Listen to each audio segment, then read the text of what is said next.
Bonjour à tous et bonjour à toutes. Le 19 et le 20 mai, le Conseil de l'Arctique s'est réuni à la capitale islandaise, dont le nom est imprononçable donc il s'affichera ici. Mais alors quels sont les enjeux de ce conseil et surtout de cette région? Nous allons le voir aujourd'hui avec Actualis.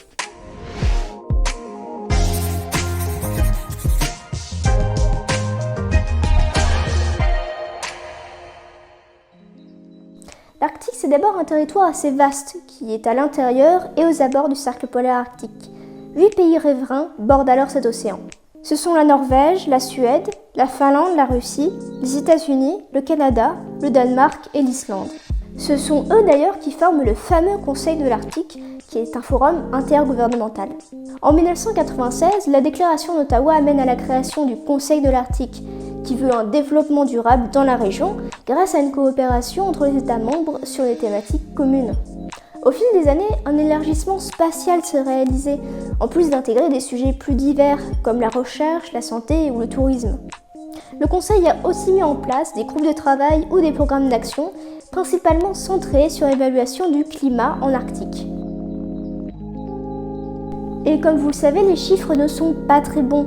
Sur ce territoire de plus de 15 millions de kilomètres carrés, la température augmente 3 fois plus vite que partout ailleurs sur le globe. Et en conséquence, la biodiversité est menacée par la réduction des terres disponibles et l'acidification de l'océan. Au-delà de son enjeu climatique, l'Arctique représente aussi un enjeu commercial. En effet, le réchauffement climatique a permis de dégager une route maritime entre l'Europe et l'Asie qui est bien plus rapide que celle passant par le canal de Suez. En plus, les réserves de l'Arctique dans ses sous-sols sont énormes, environ 13% du pétrole mondial et 30% du gaz naturel. Tous les pays riverains veulent donc s'octroyer une place dans ce partage. La Russie veut par exemple étendre juridiquement son plateau continental, la Chine, elle, estime être un pays quasi-arctique, et enfin la Norvège a récemment autorisé l'exploitation pétrolière dans la région, ce qui serait contre la Constitution et les accords de Paris sur le climat selon certaines ONG. L'Arctique, enfin, c'est un enjeu géopolitique. La Russie a récemment installé ou modernisé des bases qui dataient de l'URSS en multipliant les manœuvres, et c'est aussi le cas de l'OTAN qui déploie des bombardiers en mer de Barents. Le Conseil de l'Arctique de cette année a été le théâtre de tensions entre la Russie et les États-Unis. Les chefs de la diplomatie se rencontraient pour la première fois dans un contexte compliqué entre les deux pays, mais néanmoins, les échanges sont restés courtois et ont abouti à la levée des sanctions contre l'entreprise chargée du gazoduc Nord Stream 2, l'entreprise c'est Gazprom.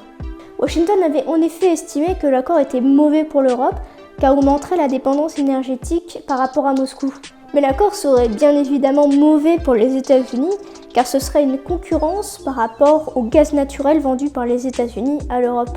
La coopération sur le développement durable a donc été un peu éclipsée cette année, au profit donc de ces tensions entre les États-Unis et la Russie. Mais le nombre de rapports par rapport à l'Arctique, lui, n'a pas diminué.